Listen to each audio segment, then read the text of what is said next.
উত্তরার দিয়াবাড়িতে স্থাপিত পশুর হাটে মোবাইল কোর্ট পরিচালনা করেছে ডিএনসিসি। এ নিয়ে বিস্তারিত জানাতে যুক্ত হচ্ছেন সহকর্মী আদিলুর রহমান।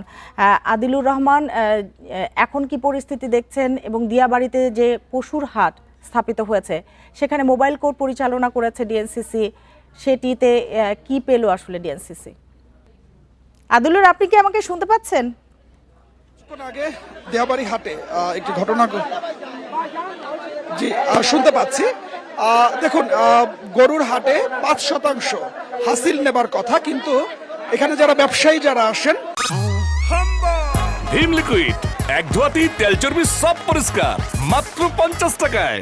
তাদের কাছ থেকে কোনো ধরনের কোনো অর্থ নেবার কোনো নিয়ম সিটি কর্পোরেশনের যে ইজারা দেওয়া হয় সেই ইজারাতে আসলে নেই। কিছুক্ষণ আগে এই দিয়াবাড়ি হাটে আসলে একটি হট্টগোলের যে ঘটনা, সেই ঘটনাটি আসলে ঘটেছে।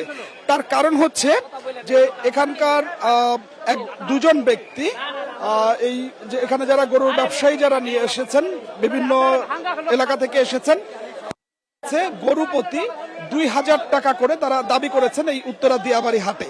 পরবর্তীতে এখানকার ব্যবসায়ী যারা আছেন সেই ব্যবসায়ীরা জড়ো হয়ে সেই ব্যক্তিকে কিছুক্ষণ আগে যে হাসিলের জন্য যে ঘরটি আসলে করা হয়েছে সেই ঘরটিতে নিয়ে আসা হয়েছে এবং নিয়ে এসে তাকে এখানকার যে হাট কমিটি সেই হাট কমিটির কাছে তুলে দেওয়া হয়েছে।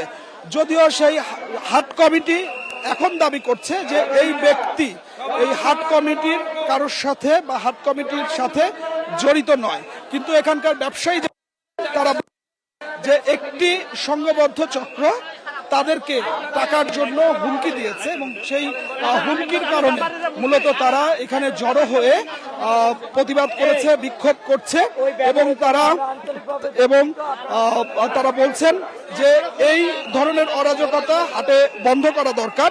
গতকালকে আমরা ঠিক একই বিষয়টি নিয়ে জানতে চেয়েছিলাম ঢাকা উত্তর সিটি কর্পোরেশনের প্রশাসক শফিকুল ইসলাম খানের কাছে। সেই সময় আমরা দেখেছি একটি হাট সমন্বয় কমিটির একটি সভা ছিল, তখন হাটের ইজারাদাররা এবং ডিএনসিসি প্রশাসক তারা বলেছেন যে থেকে ব্যবসায়ীদের কাছ থেকে কোনো ধরনের টাকা নেওয়া যাবে না। এই মুহূর্তে হাট কমিটির পক্ষ থেকে আসলে বলে দেওয়া হচ্ছে যে কোনো ব্যবসায়ীদের কাছ থেকে কোনো টাকা নেওয়া হবে না, অর্থাৎ হাটটি শুরু হয়ে। আদিলুর, আপনাকে অনেক ধন্যবাদ।